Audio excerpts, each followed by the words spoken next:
Good evening and welcome to APTN National News. I'm Daryl Stranger.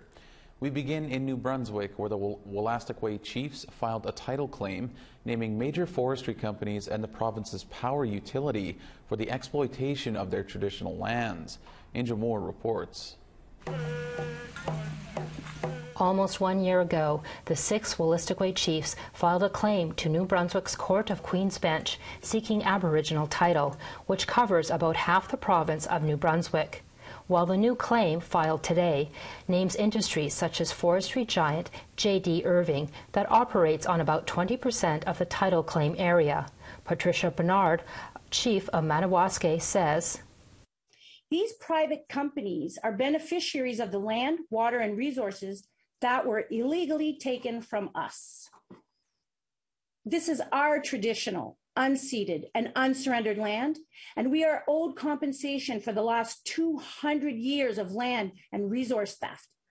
The new claim seeks compensation from the New Brunswick Crown for allowing commercial operations on traditional land and Wolastoqey ownership of the land, water, and resources.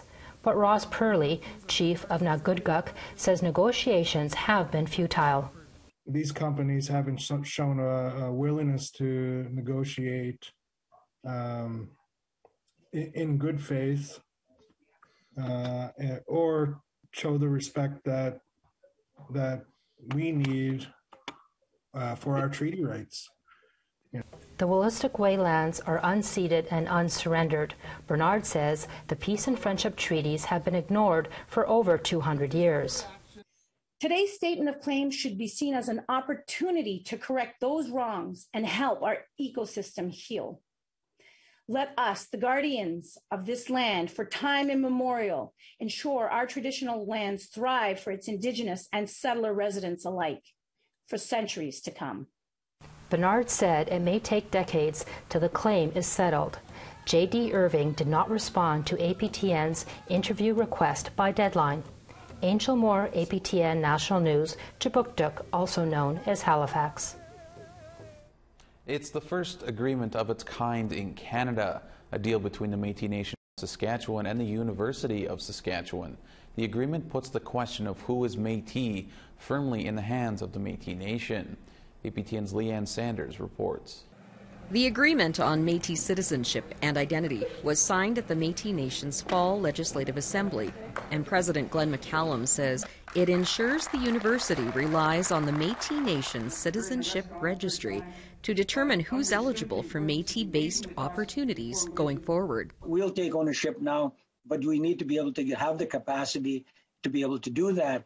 Even when you look at universities, they've done a lot of research on Indigenous people, but let's be more focused in regards to how we do that now so that it's supporting ongoing programming on the ground that is based on our identity, culture, and values. And that's what I love about signing this, because it opens a lot more doors than it had before. Indigenous identity fraud has plagued the university, with a professor recently coming under fire for claiming to be Métis for 20 years. University President Peter Stoichev says the agreement puts all hiring for Métis positions under Métis control. Education is the cornerstone of reconciliation, and that means that the University of Saskatchewan has to play a really important role, and it has to be a leader in this greatest opportunity that Canada has ever had in its history.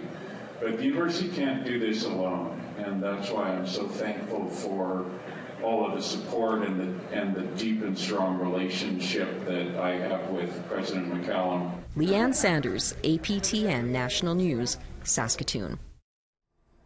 Fresh off the fallout over the newly proposed Quebec Values and Citizenship course, Quebec's Education and Indigenous Affairs ministers joined the First Nations Education Council to announce a $19.4 million investment in Indigenous education initiatives. Indigenous Affairs Minister Ian Lafreniere says the multi-million-dollar investment is split into 3 parts: better educational materials for teachers, better integration services for kids attending school off reserve, and lastly, revision of the province's Indigenous-related curriculum. Quebec's new Values and Citizenship course was panned for its lack of Indigenous input. The First Nations Education Council sees a long list of challenges to come. Quebec feels change is already underway. It's a multi-year project. There are a multitude of programs to review, and as I said, we're small organizations, so I think it would be wise to take the time to do it right, and it will take a while to build our network and our processes with our experts. So I'll be patient. You can see the difference now. You can see the interest. So this is extremely positive because this is a society project. It's not the government by itself that will change that. We need to work together. And still in Quebec, the Grand Chief of the Cree Nation is preparing for her audience with the Pope. Mandy Golmasti is one of 13 delegates set to travel to the Vatican in December. Golmasti says she has consulted with community members and elders during a recent residential school conference in the Cree First Nation of Chisasibi. She says she intends to bring their thoughts and concerns to the Pope and hopes that the Catholic Church will absorb what they have to say. Je m'arrange avec Assembly of First Nations, puis National Chief Archibald, pour vraiment avoir une historique sur la situation des autres nations au Canada, puis vraiment avoir une histoire qu'on peut présenter ensemble, mais une compréhension qu'on est tous différents, mais on a tous convaincu la même affaire.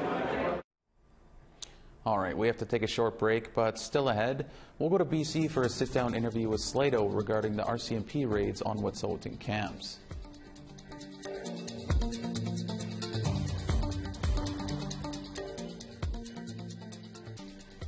Welcome back.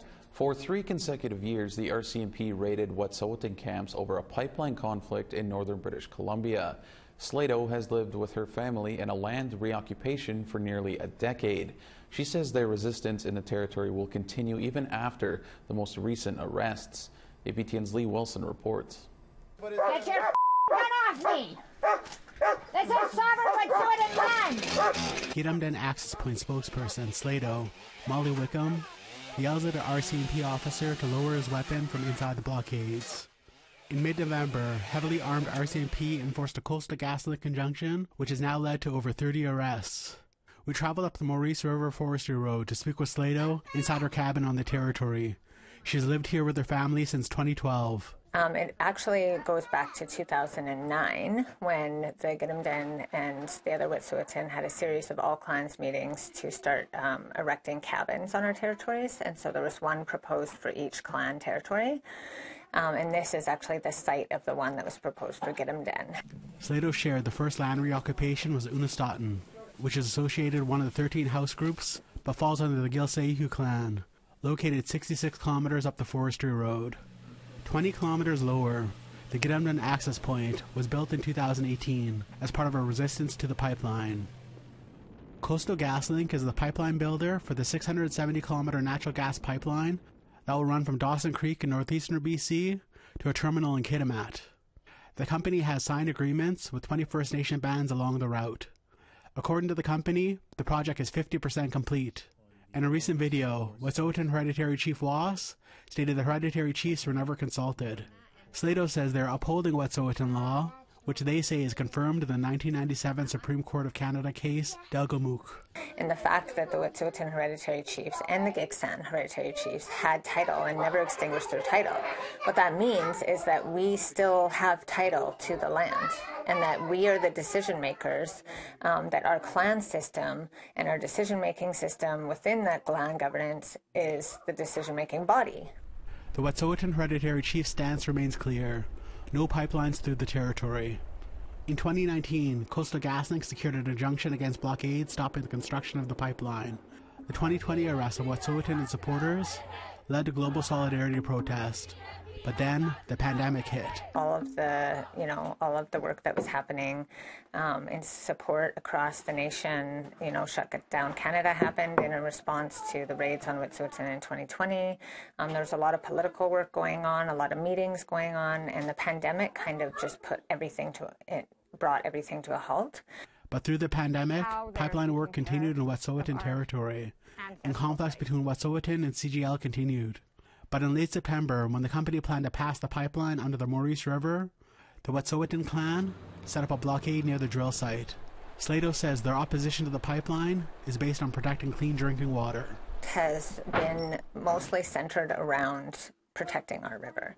That's been the biggest issue the whole time. That's been the biggest issue for any pipeline that has planned to cross Wet'suwet'en territory, is the issue of them crossing Wet'suwet'en. In early October, Coastal GasLink released a statement that they were using the safest method to pass. Trenceless crossings are proven to allow the pipe to be installed under the water body without affecting the flow of the river or stream. Currently, there are thousands of trenceless crossings throughout BC, operating safely under rivers and streams of all sizes. Then in mid-November, Wet'suwet'en Hereditary Chief Wass sent an evacuation order and a timeline to CGL to leave the territory. They then set up more blockades on the roads. CGL put out a statement they had 500 workers behind the blockades. An RCMP presence increased, and then the RCMP set up a checkpoint 28 kilometers on the road. Sleydo says Wet'suwet'en members started being denied passage with food and medical supplies. Then on November 18th and 19th, there were 2 days of RCMP raids. It was a pretty traumatic experience, obviously, to have a gun pointed at you, such a large weapon pointed at you with a laser beam, and I could distinctly hear the dogs. The dogs were what I heard the most, and I did not take my eyes off the man who had the gun on me. There were over 30 arrests on the raids in Wet'suwet'en territory, including the arrest of a filmmaker and a photojournalist. Sleydo was not surprised at the level of force used in the arrests. You know, you look at other occupations and other so-called protests is how they frame it, and you don't see that kind of violence coming at people. You only see that kind of violence when it's Indigenous people defending their land and their water. After being held for 5 days, Sleydo was released and returned home to her cabin in the territory. She says their resistance will continue as they're upholding ancient Wet'suwet'en law. Because of our sovereignty and because of our claim and our title to the land is a huge threat to private industry and extraction companies like this. And it's a huge threat to the state. And so they will come in using that kind of force because we are a threat to them, simply because we're Indigenous people on our land trying to uphold our laws. This past Monday, according to the Gidimt'en Access Point, there were 2 more arrests as the forestry road was blockaded. Lee Wilson, APTN National News, Cassia Territory.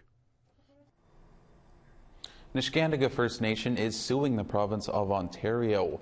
The Northern Ontario community says they were not consulted on mining operations in a 5,000 square kilometre area known as the Ring of Fire. Environmental law professor and advisor to Niskandiga, Dana Scott, joins us now. Dana, thanks so much for joining us. Can you tell us why the Ring of Fire is so important to Niskandiga and to the province of Ontario? Yeah, sure. Well, in Niskandiga, the Ring of Fire is central to the watershed of the Attawapiskat River, which is really important to the Niskandiga people in terms of their way of life, harvesting, treaty rights, etc.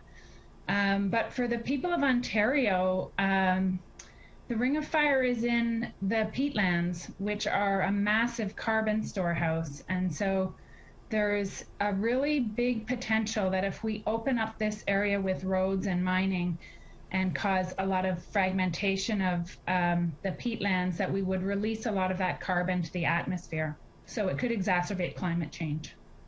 So what does Niskandiga want to get out of this lawsuit? Well, they want Ontario to do a proper consultation with the community. And Niskandiga leadership was asking repeatedly over the whole course of the pandemic for Ontario to take a pause, to recognize that the community was not in an adequate, didn't have enough capacity to meaningfully participate because of the multiple crises that were going on. And Ontario just refused to pause the process. They would occasionally extend a deadline, but they really didn't get the message that Niskandiga was not in a position to be meaningfully consulted, in part because they weren't able to implement their own laws and protocols as they have always done.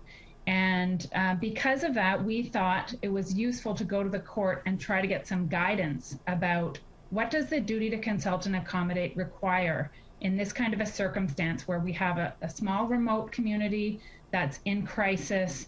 How can it really be honorable for the Crown to sort of persist in that context? Now, Dana, you've been in talks with Chief Wayne Muniz. How does the community feel about what's happening? Well, the community wants to be heard, right? And they want to have a chance to participate in discussions that are meaningful, because they really believe that the Ring of Fire and the development of the Ring of Fire has the potential to disrupt their way of life, right? Moving into future generations and having a huge impact.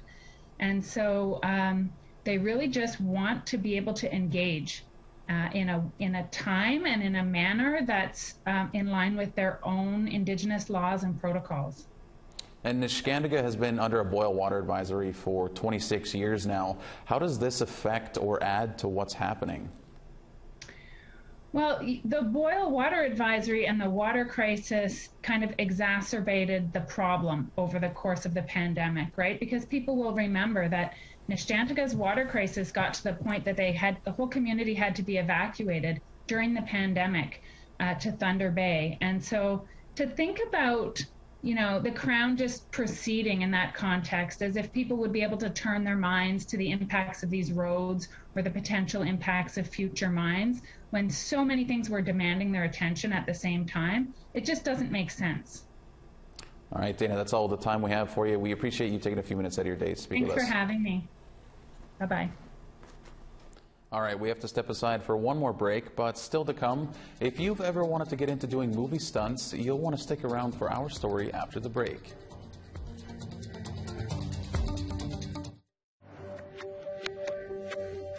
Welcome back. It's time now for our photo of the day. While temperatures drop in Manitoba, West Hawk Lake in southeast Manitoba remains unfrozen. Our viewer Sandra Seidel sent us this amazing photo taken during the middle of the day from just this past weekend.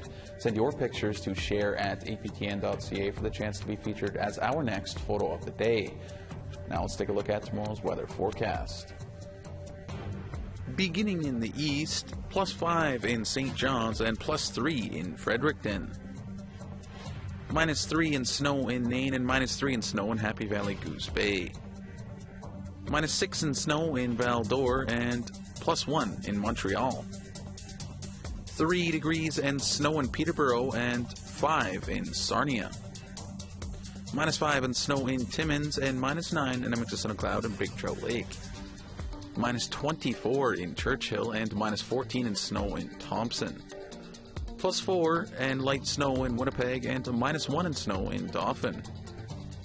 8 degrees in Regina and 13 in Swift Current. -22 in snowing in Stony Rapids and -2 in Buffalo Narrows. Over in the west, snow in -11 in High Level and snow in -11 in Fort Chipewyan. +5 in Métis Cloud in Edmonton and +17 in Lethbridge. 7 degrees in Campbell River and +3 in Quesnel. Snow in -7 in Dease Lake and -17 in snow in Fort Nelson. -28 in Rock River, get your jackets out, and -20 in Mayo. -35 in Norman Wells and snow and -27 in Wrigley. -30 in Inuvik and -30 in snow in Fort McPherson. -28 in Baker Lake and -31 in Cambridge Bay. -22 in snow in Resolute and -18 in snow in Arctic Bay.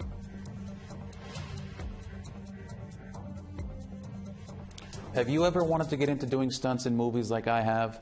Well, a program dedicated to teaching Indigenous people how to do stunts has launched in BC. APTN's Tina House has this story. Here we go. Camera's rolling. Ready and action. Ready. This weekend workshop put on by the Indigenous Action Artist Mentorship Program is all about teaching some up-and-coming stunt performers what it takes to get into showbiz. From being blown up in an exploding building, to racing cars, to doing action scenes and combat fighting. Being a stuntman or a woman is dangerous, but according to stunt coordinator Bruce Crawford, It's also a very rewarding career. He started this stunt training course for Indigenous people because he saw a need. Well, we really feel that there's a need for Aboriginal, our Indigenous representation in front and behind the camera. We need a lot more of it. There's a real need, particularly in the stunt industry, to build an Indigenous talent pool that we can draw from. And for Marie Scotchman, who lives on the Musqueam Reserve, she has always wanted to be on film. I'm super excited about getting this opportunity to dip my toes into the stunt business because it's opening doors for major opportunities for me. And I've always looked forward to being on film. Joining Bruce Crawford in teaching the workshop is Lauro Chartrand Devaye, also a stunt coordinator. He's traveled the world doing stunts on big Hollywood blockbusters, such as The Last Samurai with Tom Cruise. For Chartrand Devaye, he says he's living his dream. I got to say, working on the film The Last Samurai with Tom Cruise for a year was probably one of my biggest highlights. We shot in Los Angeles for 6 months and 5 months in New Zealand. There's a movie called End of the Spear, which I did in the jungles of Panama and lived with a tribe there for 4 months, which was extremely life-changing. Jackie Chan, my God, what a great guy to work with. I did Rumble in the Bronx with him, and that was one of the most amazing experiences of my career. Drop it! Drop it! Bang! Students are learning how to fall safely on a mat, how to handle weapons, and hand-to-hand combat. It's exciting. We're growing this program, and hopefully it'll attract people from all across the country. Tina House, APTN National News, Vancouver. Stephanie Scott, the Executive Director of the National Centre for Truth and Reconciliation, joins host Dennis Ward on a new episode of Face to Face tonight, right after the news. The two discuss the ongoing discoveries of unmarked graves at former residential schools and the dark legacy they have left behind. As a parent, I think about the 5, 6, 7, 8-year-olds that have been lying in bed sick in infirmaries. I've heard stories of 4, 5, 6-year-olds holding each other when they're ill with fever in order to support and take care of them. You know, little children that had died and actually passed away in the arms of another child. And as a parent, I can't understand or fathom how that happened and how that took place. And how do we repair that? How do we recover from that? And that's really what reconciliation is about. And the truth is still ongoing. It's not history, it's still present, and it's today. The National Indian Residential School Crisis Line is available for survivors and others who might need support. That number is 1-866-925-4419. All right, that's all we have for you for this Wednesday edition of APTN National News. Make sure to stick around. The new episode of Face to Face with Dennis Ward starts right now. I'm Daryl Stranger. Thank you for joining us. Have a great night.